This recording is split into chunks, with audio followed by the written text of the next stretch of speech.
नमस्कार, मी दिव्या. तरुण भारत संवादच्या आजच्या बातमीपत्रात आपलं स्वागत. सर्वप्रथम नजर टाकूया आजच्या टॉप 3 हेडलाईन्सवर. संभाजी महाराज जयंती मिरवणुकीवरून वाघापूरमध्ये संतापाची लाट, ग्रामस्थांचे 5 तास ठिय्या आंदोलन. पावसाळ्यापूर्वी महापालिकेची नालेसफाई मोहीम युद्धपातळीवर. 20 मार्च पासून सुरू मोहिमेचे 65% काम पूर्ण. गोकुळ निवडणूक महायुती म्हणूनच लढणार, गोकुळच्या राजकारणावर मंत्री मुश्रीफ यांची स्पष्ट भूमिका. आता पाहूया ठळक बातम्यांचा सविस्तर आढावा. गोव्याहून मुंबईकडे निघालेल्या आराम बसचा 23 नोव्हेंबर 2023 रोजी पुईखेडी घाटात भीषण अपघात झाला होता. या दुर्घटनेत नीलू गौतम, रिधिमा गौतम आणि सार्थक गौतम यांचा मृत्यू झाला होता, तर विराट गौतम हे अपघातातून बचावले होते. कुटुंब गोवा पर्यटनावरून पुण्याकडे परतत असताना हा अपघात घडला होता. त्याच ठिकाणी विराट गौतम यांनी आपली जीवन यात्रा संपवल्याचा प्राथमिक अंदाज व्यक्त केला जाते. पोलीस पुढील तपास करत आहेत. सह्याद्री व्याघ्र राखीव क्षेत्रातील आंबा वन परिक्षेत्रात वन विभागाने शिकारीच्या उद्देशाने फिरणाऱ्या एका संशयिताला अटक केली आहे.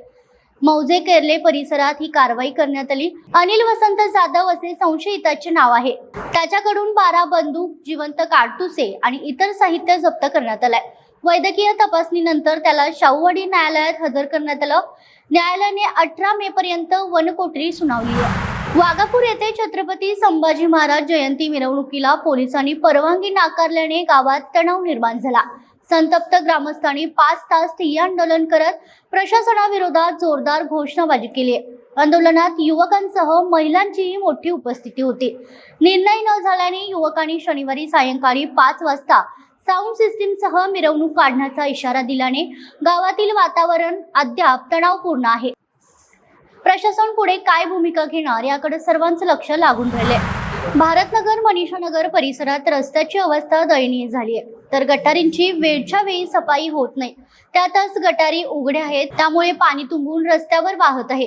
परिणामी प्रचंड दुर्गंधी निर्माण होतीये. याबरोबर डासांची उत्पत्ती होत असून स्थानिक नागरिक हैराण झालेत. पावसाळ्यापूर्वी येथील रस्ते आणि गटारींची कामे झाली नाही तर पावसाळ्यात मोठ्या प्रमाणात दलदल निर्माण होणार आहे. यामुळे पावसाळ्यापूर्वी काम करण्याची मागणी नागरिकांमधून होतीये. पावसाळ्याच्या पार्श्वभूमीवर महापालिकेकडून शहरातील नालेसफाई मोहीम युद्ध पातळीवर सुरू आहे. शहरातील 267 छोटे मोठे नाले स्वच्छ करण्याचे काम 20 मार्च पासून हाती घेण्यात आलं असून आतापर्यंत सुमारे 65% काम पूर्ण झालंय. मोठ्या नाल्यांमध्ये कचरा आणि गाळाचे प्रमाण अधिक असल्याने पोकलँड मशीन आणि जेसीबीच्या सहाय्याने सफाई केली जाते. दुधाणी नाल्यात विशेष मोहीम राबवण्यात आली आहे. तसेच वायसीपी, पवारनगर, जवाहरनगर, महालक्ष्मी नगर, मोरेवाडी रोड, राजेंद्र नगर आणि न्यू शाहूपुरी परिसरातही नाले सफाईचे काम वेगाने सुरू आहे. गोकुळ दूध संघाची निवडणूक महायुती म्हणूनच लढवली जाणार असल्याचे वैद्यकीय शिक्षण मंत्री हसन मुश्रीफ यांनी स्पष्ट केले. गोकुळमधील प्रशासक हा केवळ 3 महिन्याचा पाहुणा असून त्यांनी गोकुळच्या कामकाजापुरतेच मर्यादित राहावे असंही त्यांनी म्हटलंय. आंदोलकांनी गोकुळपेक्षा जनतेच्या महत्त्वाच्या प्रश्नांकडे लक्ष द्यावे असा सल्लाही त्यांनी दिलाय. वाढत्या तापमानामुळे दररोज 50 ते 60 हजार लिटर दूध संकलन घटल्याची माहिती देत दूध उत्पादकांनी गोकुळास दूध द्यावे असे आवाहन त्यांनी केले. जिल्हाधिकारी कार्यालयात पत्रकारांशी संवाद साधताना त्यांनी ही माहिती दिली आहे. अशा पद्धतीची भाषा आता याबद्दल आम्ही सगळे बसून चर्चा करणार आहोत. कारण प्रशासकांनी चार्ज घेतल्यापासून जवळजवळ 50-60 हजार लिटरचं दूध संकलन कमी झालेलं आहे. आता उष्णता ही कारण आहेच आणि संकलन कमी होणं ही धोक्याची घंटा आहे आणि त्या प्रशासक मंडळाला काम करू दिलं पाहिजे. आणि प्रशासक मंडळाने सुद्धा गोकुळच्या नावाला डाग लागेल, गोकुळचा ब्रँड बदनाम होईल असं काम करता कामा नये. राजकारणामध्ये फारसं भाग घेता कामा नये. आणि हे राजकारणामध्ये काही अधिकारी भाग घेत असल्यामुळं हे प्रकरण उद्भवलेलं आहे. मला वाटते अजूनही मी सर्व कार्यकर्त्यांना समजावून सांगेन आणि दूध उत्पादकांना विनंती करेन की आपलं सगळं जे उत्पादित दूध आहे ते गोकुळला घाला. फार मोठी गोकुळा दुधाची मागणी आहे, चणचण आहे आणि त्यामुळं जरी प्रशासक आला तर तो 2-3 महिन्याचा पाहुणा आहे. खरं गोकुळ इथंच राहणार आहे आणि इथंच आम्ही सर्व कोल्हापूर जिल्ह्याची भूमिपुत्रच काम करणार आहोत.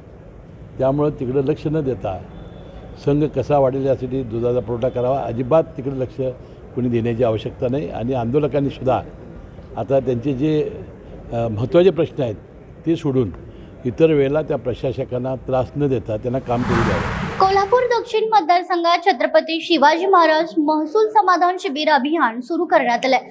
येवती फाट्यानजीक असलेल्या राम मंगल कार्यालयात हे शिबिर आयोजित करण्यात आलं होतं.